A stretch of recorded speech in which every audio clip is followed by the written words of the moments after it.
I've been asked to do a pediatric advanced life support video. If you've ever been my student, you know that pediatrics is not exactly my cup of tea, but you guys asked for this, so we're gonna try it. Let's go.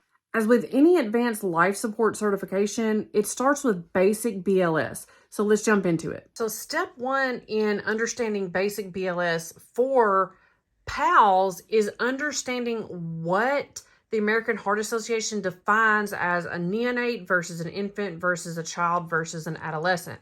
And here we have a neonate is a child that's 0 to 28 days. An infant is from 28 days to 1 year old.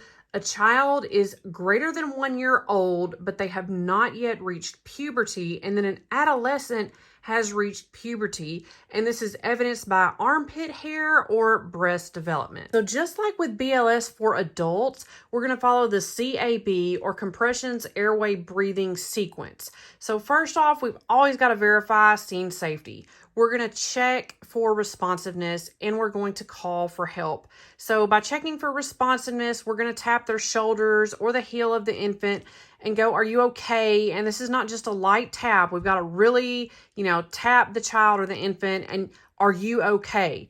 We've also got to make sure that we're calling for help.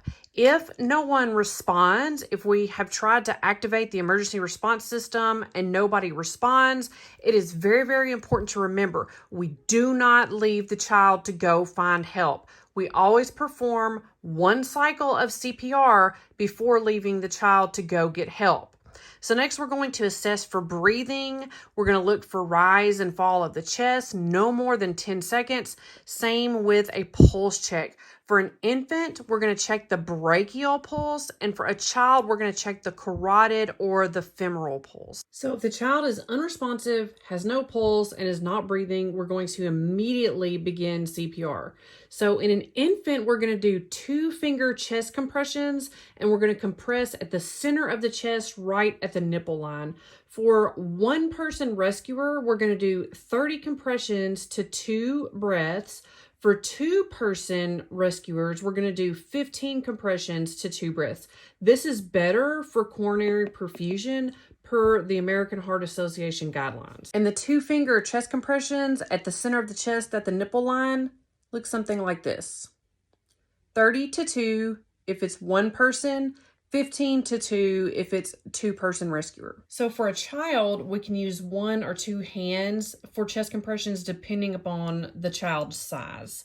Chest compressions should be 1/3 the AP diameter of the child's chest. For infants, this is going to be 1.5 inches. For children, this is going to be 2 inches. No compression should extend beyond 6 centimeters. And we're going to do compressions at a rate of 100 to 120 per minute for infants, children, and adolescents. Let's talk about rescue breaths. So for every 30 chest compressions, the rescuer is going to deliver 2 breaths over 1 second, always watching for chest rise and fall to make sure that the breaths are adequate. The child is going to be placed in the sniffing position, which is the same position that we use to intubate patients. But what this constitutes is neck flexion and extension of the head. It looks like this. I hope that helps. In the next video, we're going to be talking about AED placement and defibrillation. Follow for more.